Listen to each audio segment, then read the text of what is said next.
अब रुक करते उत्तर प्रदेश की राजनीतिक जगत की बड़ी खबरों की ओर एक नजर, जहां पर उत्तर प्रदेश की राजधानी के सदन में सीएम योगी आदित्यनाथ के भाषण पर गंभीर आरोप लगाए प्रख्यात समाजवादी चिंतक दीपक मिश्रा ने।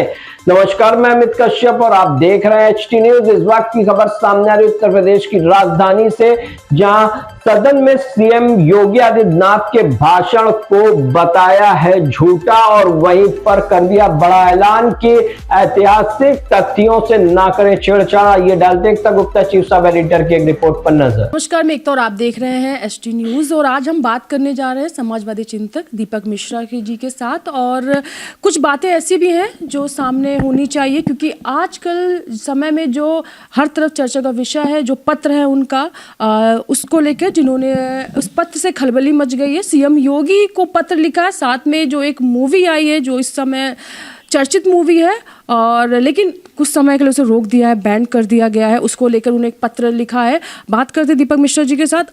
योगी जी को पत्र लिखने का क्या रहा, मतलब इसका ऐसा क्या हो गया कि आपने चुनाव से पहले ऐसा क्या हुआ कि आपने मोदी जी को छोड़कर योगी जी को एक पत्र लिख दिया है, जो चर्चा का विषय बना हुआ। सोशल मीडिया पर भी इसकी चर्चा हो रही है और कहीं ना कहीं योगी जी ने उसको पढ़ा भी होगा, तो वो इस समय उनकी नींदें जो होंगी वो खराब हो चुकी होंगी, जो उन्हें चैन से सोना है, क्योंकि 27 का चुनाव नजदीक। देखिए, योगी जी हमारे मुख्यमंत्री हैं। मैं उत्तर प्रदेश का नागरिक हूं, वो उत्तर प्रदेश के मुख्यमंत्री हैं। और अगर वो सदन में भाषण दे रहे हैं तो उस भाषण को सुनना क्या हमारा कर्तव्य नहीं है नागरिक के नाते? और अगर भाषण में उन्होंने कोई अच्छी बात कही तो उसकी तारीफ भी करना हमारा लोक धर्म है। लेकिन अगर उन्होंने उसमें कुछ झूठ बोला, कुछ गलत बयानी की, इतिहास और ऐतिहासिक तथ्यों से छेड़छाड़ की, तो उसे भी तो रेखांकित करना हमारा लोक धर्म है। तो मैंने योगी जी को खुला खत लिखा है। इसलिए लिखा है कि हमारे मुख्यमंत्री जो झूठ बोल रहे हैं, उस झूठ से लोकमानस को अवगत कराना, उत्तर प्रदेश की सम्मानित जनता को अवगत कराना हमारा लोक धर्म है। यह हमें डॉक्टर लोहिया और लोकनायक जयप्रकाश नारायण जैसी विभूतियों ने सिखाया है। तो ये खुला खत लिखने की जो एक परंपरा है राजनीति की, तो उसको पुनर्जीवित तो नहीं, लेकिन उसी परंपरा को आगे बढ़ाते हुए मैंने उन्हें पत्र लिखा है। और झूठ की बात की तो मैं जानना चाहूंगी, पत्र तो है कि उन्होंने क्या सदन में झूठ बोला। सदन की बातें तो सभी सुनते हैं, विपक्ष भी सुनता है, सब कान लगा के सुन रहे हैं, जनता भी सुन रही है, लेकिन वो कौन सा झूठ था जो आपने पकड़ लिया, कोई नहीं पकड़ पाया? नहीं, पकड़ा सभी लोगों ने होगा। कोई लिख और बोल नहीं रहा हो तो इस पे मैं क्या कहूं। देखिए, सबसे बड़ा झूठ जो हमारे मुख्यमंत्री ने बोला, वो यह बोला कि एक नेता दुर्योधन की प्रतिमा लगाने चाहते हैं।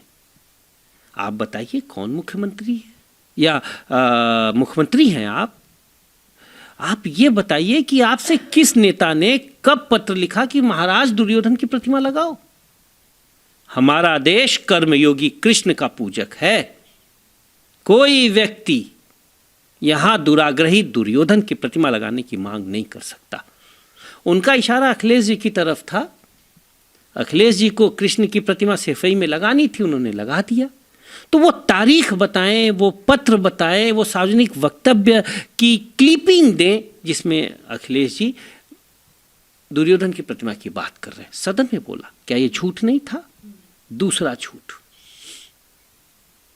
उन्होंने यह कहा कि एक शिक्षा मंत्री थे जो पंडित राम प्रसाद बिस्मिल और बिस्मिल्ला खान का फर्क नहीं जानते थे। गलत है। वो नाम बताएं कौन शिक्षा मंत्री थे, मैं पूछूंगा कि ऐसे अयोग्य व्यक्ति को इतना जिम्मेदार पद क्यों दे दिया गया।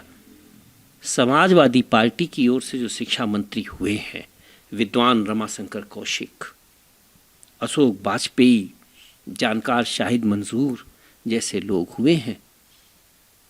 एक आईपीएस थे हसन जी थे, ये लोग शिक्षा मंत्री थे। और कक्षा 5 में ही हमारा देश जान जाता है कि राम प्रसाद बिस्मिल कौन थे, बिस्मिल्लाह खान को पूरा देश जानता है। तो आप देखिए, होता क्या है कि आप विपक्ष को अवहेलित करने के चक्कर में आप उत्तर प्रदेश की मेधा को अपमानित कर रहे थे।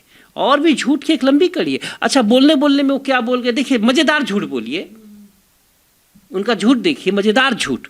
वो कह क्या रहे हैं कि सपा ने 4 बार सरकार बनाई। झूठ।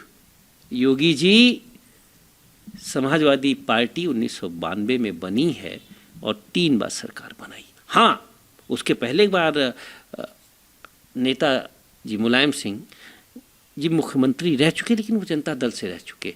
तो जब आदमी झूठ बोलता है तो उसे खुद ही नहीं पता कि वो क्या बोल रहा है। कभी वेदों का नाम लेकर झूठ। ऐसे एक बार उन्होंने झूठ बोला कि समाजवादी पार्टी जिन्ना की जयंती मनाती है। भाई, अशफाकुल्लाह खान की जयंती का आयोजन समाजवादी पार्टी ने किया था, मैं खुद उसका संचालक था, शिवपाल जी मुख्य अतिथि थे, एक कार्यक्रम में अखिलेश जी भी आए थे। जिन्ना की जयंती। तो ये इस तरीके से झूठ और अपमानित तो वो सबको कर रहे हैं। जिस तरीके से उन्होंने माता प्रसाद पांडे जी की पत्नी को, जो मुझे लगता है कि योगी जी से उम्र में कम से कम 2 दशक बड़ी होंगी, खुद ही कह रहे हैं, श्लोक बोलकर कह रहे हैं कि उम्र में बड़ी स्त्री को मां बोलना चाहिए, और खुद ही उनको किस तरीके से उद्बोधित कर रहे हैं, ए बुढ़िया। ये कोई बात होती है? आप माई कह सकते थे, काकी कह सकते थे, ताई कह सकते थे, चाची कह सकते थे, आदरणीया बोल सकते थे। तो होता क्या है कि योगी जी इस तरीके से जब झूठ बोलते हैं तो पूरी देश में उत्तर प्रदेश का जो उन्नत माथा है वह झुकता है। अब आइए आर्थिक मोर्चों पे उनका झूठ देखिए। कह रहे हैं कि 2017 से पहले सारी सरकारें भ्रष्ट थीं, सारे लोग कर्महीन थे। महोदय, वो कहते हैं ना कि हर मौसम में फतवा जारी किया करो, सबको रुसवा बारी बारी किया करो। तो ये सबको रुसवा बारी बारी करने के क्रम में ये भूल गए कि इसी उत्तर प्रदेश में स्वतंत्रता संग्राम सेनानी, महान भारतीय, जिनको अटल जी भारत की महान आत्मा कहते थे, गोविंद वल्लभ पंत भी रहे हैं मुख्यमंत्री। विद्वता के प्रतीक आचार्य शब्द जिनके नाम के पहले था, आचार्य संपूर्णानंद मुख्यमंत्री रहे हैं। भारत की संविधान को बनाने में बाबा साहब अंबेडकर जितना ही योगदान रखने वाली विदुषी महिला सुचिता कृपलानी भी मुख्यमंत्री रही। भारत रत्न चौधरी चरण सिंह रहे मुख्यमंत्री। और छोड़िए, जब जनता पार्टी की सरकार थी,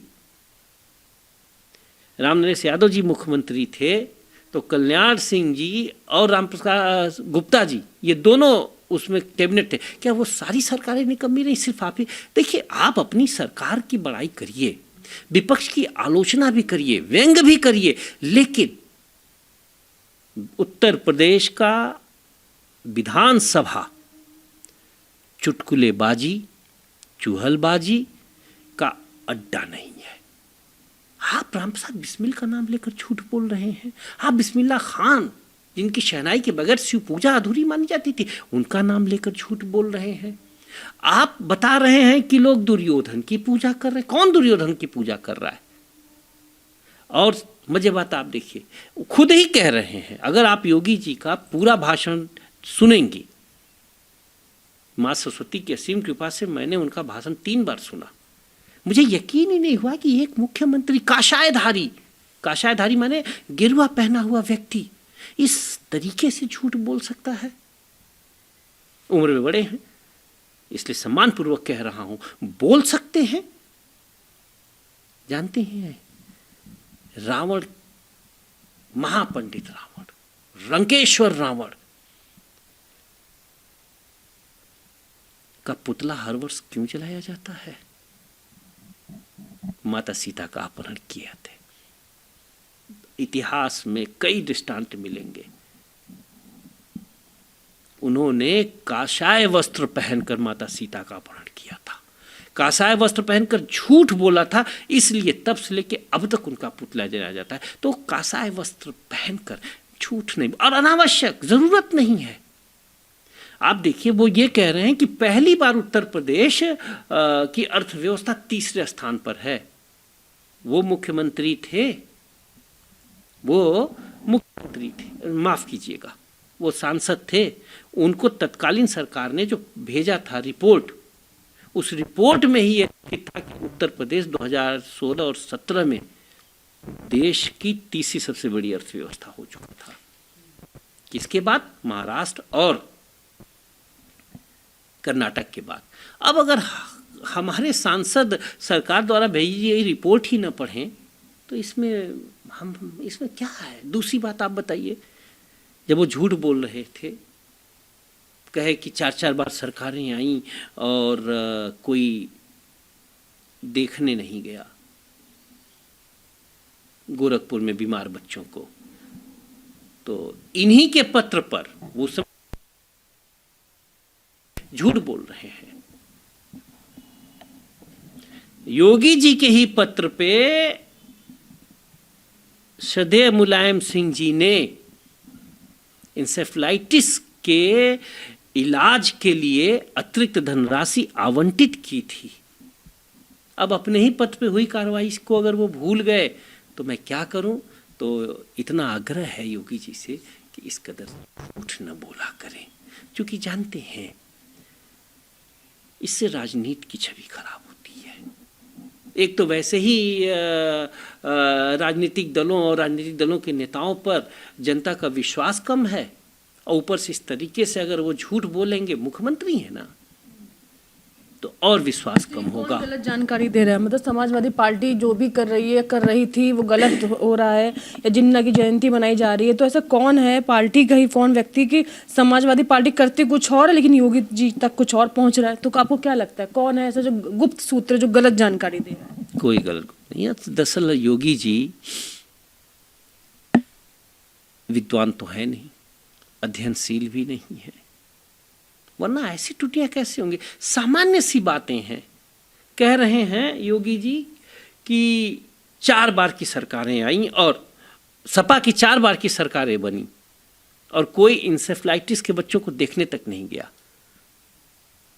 ये तो जग जाहिर बात है कि सपा बनी ही 1992 में है, तब से 3 ही बार सरकार बनी। तो अब इस तरीके से अज्ञानतापूर्ण बात अगर योगी जी करेंगे तो हंसी तो आएगी और रोना भी आएगा। लोग पूछते हैं, अब तो विधानसभा की कार्रवाई ऑनलाइन पूरी दुनिया देखती है, तो लोग हंसी उड़ाते हैं कि महाराज कम से कम पढ़ तो लिया करो, और वो मेरे पड़ोसी हैं, सारे जहां को है मालूम, बोले हैं झूठ वो, शर्म आए है मुझे। तो अटल जी कहा करते थे, आप सब कुछ बदल सकते हैं, पड़ोसी नहीं बदल सकते। हमारे मुख्यमंत्री हैं, हमारे पड़ोसी भी हैं, इस तरीके से झूठ बोलेंगे तो झेप तो आएगी। और झेप मुझे ही नहीं आ रही है। आज उत्तर प्रदेश की महान विद्वत परंपरा, उत्तर प्रदेश की वो मेधा जो लोहिया के रूप में पूरे दुनिया में फहरी है, उत्तर प्रदेश की वो महान मेधा जो निराला के रूप में, जो महादेवी वर्मा के रूप में, जो आचार्य संपूर्णानंद के रूप में पूरी दुनिया में जगत ख्यात है, वह मेधा लांछित हुई है। मेरा बस इतना ही आग्रह है मुख्यमंत्री जी से कि कम से कम जब सार्वजनिक रूप से संबोधित किया करें जनसमूह को या विधानसभा में बोला करें तो थोड़ा पढ़ लिया करें, पढ़ने लिखने के। वित्त मंत्री को भी आपने पत्र पूछिए महाराज, वित्त मंत्री सुरेश खन्ना जी ने बजट पढ़ते हुए बताया कि उत्तर प्रदेश में 4 मेट्रो हैं। योगी जी बोलते बोलते उनको भी झूठा साबित कर दिया। तो ऐसा मत किया करें। और आप जिस वित्त मंत्री महोदय के पत्र की बात करी, वो मैंने जब केंद्र में बजट आ रहा था तब निर्मला सीतारामन जी को पत्र लिखा था और उनसे आग्रह किया था क्योंकि वो राय मांगी जाती है ना। मैं तो संवैधानिक और संसदीय अध्ययन उसका सदस्य हूँ, तो राय मांगी गई थी बजट पर राय दीजिए। तो मैंने उनसे आग्रह किया था कि ऐसा बजट बनाइए जिस पे आने वाली नस्ल पे जो कर्ज का बोझ बढ़ रहा है वो घटे। इस समय हर आदमी के ऊपर, हर व्यक्ति के ऊपर कम से कम 65,000 रुपए का कर्ज है। हमारा देश 9.3 लाख करोड़ के कर्ज में फंस चुका है उत्तर प्रदेश, और देश के ऊपर कम से कम 816 अरब डॉलर का कर्ज है। तो क्या हम 2047 में जिस अमृत महोत्सव का स्वप्न देख रहे हैं वह पांव में कर्ज की बेड़ी पहनकर मनाएंगे? और आपको पता है आज़ादी को इंडिपेंडेंट डे कहते हैं। हर तरह की आज़ादी, राजनीतिक के साथ साथ आर्थिक भी। स्वतंत्रता दिवस का मतलब सिर्फ स्वतंत्रता नहीं होता, उसको इंडिपेंडेंस कहते हैं। क्यों कहते हैं? कि हम परावलंबी हों। तो हमारा जो अर्थव्यवस्था है वह कर्ज में डूबती हुई चली जा रही है। आज एक उत्तर प्रदेश की हाल आप देख लीजिए। आप उत्तर प्रदेश के जब आप देखेंगे तो बहुत 16 और 17 से तुलना करते हैं हमारे मुख्यमंत्री जी। तो जब मुख्यमंत्री जी मुख्यमंत्री बने थे तो उस समय उत्तर प्रदेश पर जो कर्ज था वह 20,000 से कम था, 18,500 कुछ रुपए था, और आज यह बढ़कर 37,835 रुपए हो गया है। तो कैसी मसाल लेके चले तीरगी में आप? जो रोशनी थी वो भी सलामत नहीं रही। तो मेरा ये आग्रह है कि हमारे मुख्यमंत्री जी से कि जो मेधा आप अनावश्यक झूठी कहानियों को निर्मित करने में लगाते हैं वही मेधा कम से कम। अच्छा, मजे की बात आप देखिए, कभी लोहिया का नाम ले रहे हैं, कभी जयप्रकाश नारायण का नाम ले रहे हैं, रामराज की बात कर रहे हैं। रामराज क्या है? रामराज की व्याख्या करते हुए महर्षि वाल्मीकि ने लिखा है, रामे सासति ना नृतम,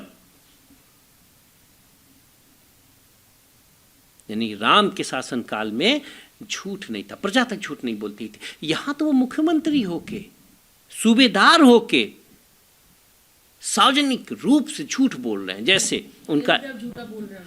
मैं मुख्यमंत्री जी को कैसे झूठा बोलूं, लेकिन उम्र में बड़े हैं, पद में भी बड़े हैं, काशायधारी हैं, तो अब उनको झूठा कैसे कहूं। लेकिन हाँ, इतना जरूर कहूंगा कि मुख्यमंत्री जी के मुख से 2 घंटे 37 मिनट के भाषण में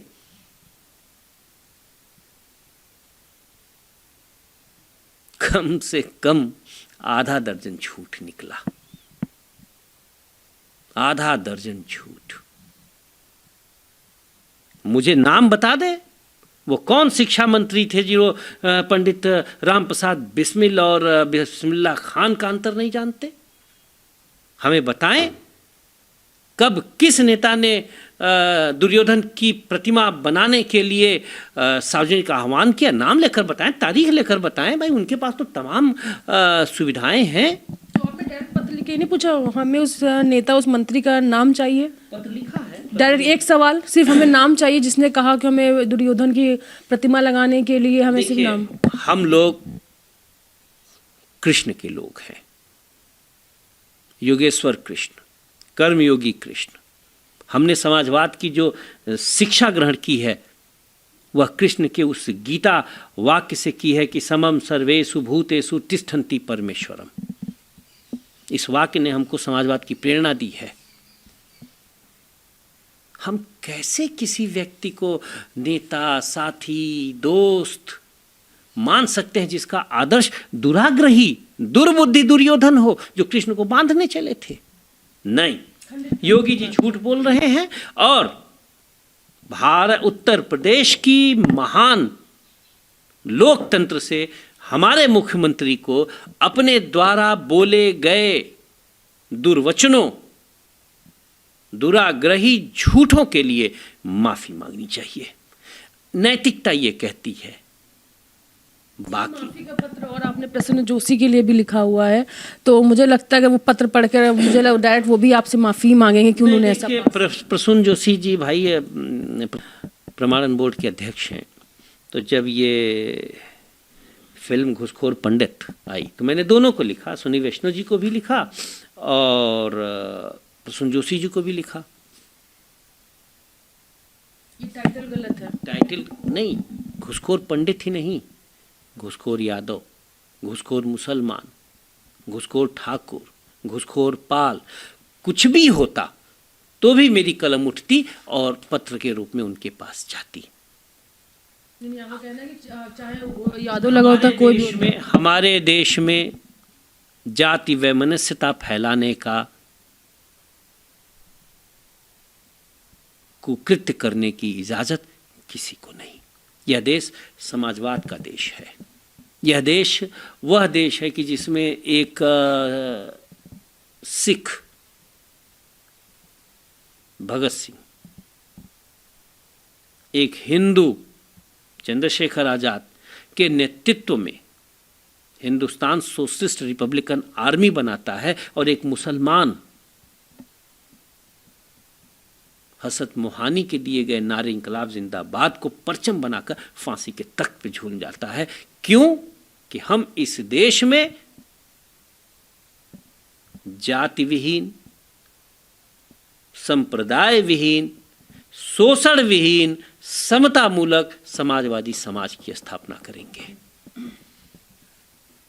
यानी कहीं ना कहीं कुछ चीज़ों से आहत है। और कहीं दीपक मिश्रा जी ने कहीं ना कहीं कुछ बातों के लिए बहुत अच्छी बात ये रखी है कि अगर हम सदन में कोई भी बात उठा रहे हैं तो सबसे पहले मुझे या किसी को भी जो बैठा है टीवी के बाहर भी बहुत जानकार है राजनीति के बारे में, जो देख रहा है शुरू से उसको तो पता ही होगा, लेकिन जो सदन के अंदर बैठ के भाषण दे रहा है उसको भी ये कहीं ना कहीं जांच लेना चाहिए। जो बोल रहा है वो सत्यता के साथ बोल रहा है। प्रमाण अगर मांगा जाएगा तो क्या प्रमाण दिया जाएगा। रही घूसखोर पंडित की बात की मूवी को लेकर, उस पर भी हमने बात करी। जाना कि दीपक मिश्रा जी ने कहा कि अगर हमें इससे मतलब नहीं, पंडित कोई भी और जात होती, चाहे पाल होता, यादव होता या किसी मुसलमान का भी नाम होता, खान होता, तब भी इस पर वो आपत्ति जताते और अपनी कलम उठाते। तो बने रहिए एसटी न्यूज़ के साथ। मैं एकता आपसे जाना चाहती हूँ। नमस्कार।